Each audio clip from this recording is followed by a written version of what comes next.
ఇక కామారెడ్డి కాంగ్రెస్ లో కలహాలు రచ్చకెక్కాయి. షబ్బీర్ అలీపై గడ్డం ఇందుప్రియ ఫిర్యాదు చేశారు. ఇటీవలే షబ్బీర్ అలీ ఆడియో ఒకటి వైరల్ అయింది. పనిగట్టుకుని దుష్ప్రచారం చేస్తున్నారని చెప్తున్నారు ఇందుప్రియ. ఎస్పీ రాజేష్ చంద్రకు ఇందుప్రియ దీనికి సంబంధించి కంప్లైంట్ కూడా చేశారు. ఆ కంప్లైంట్ మనం స్క్రీన్ మీద చూస్తూ ఉన్నాం ప్రస్తుతం. ఇక కామారెడ్డి కాంగ్రెస్ లో కలహాలు రచ్చకెక్కాయి. సీనియర్ నేత షబ్బీర్ అలీపై మున్సిపల్ మాజీ వైస్ చైర్పర్సన్ గడ్డం ఇందుప్రియ పోలీసులకు కంప్లైంట్ చేశారు.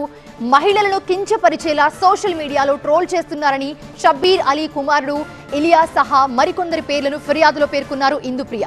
షబ్బీర్ అలీ వ్యవహారాన్ని రాహుల్ గాంధీ దృష్టికి తీసుకెళ్తా అన్నారు ఆమె. కాంగ్రెస్ పార్టీని మొత్తం కూడా కామారెడ్డిలా నాశనం పట్టించేది కేవలం ఒకటే పెద్ద మనిషి, అది షబ్బీర్ అలీ అని చెప్పి ఖచ్చితంగా నేను సందర్భంగా తెలియజేస్తున్నా. అయినా నువ్వు షబ్బీర్ అలీ గారికి ఇప్పుడు ఒకటి వార్నింగ్ కూడా ఇస్తున్నా.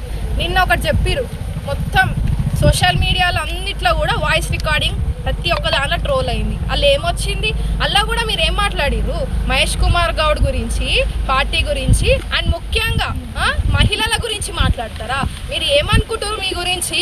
ప్రభుత్వ సలహాదారు పొజిషన్లు ఉన్నారు కదా, మరి ఏం సలహాలు ఇస్తున్నారు మీరు?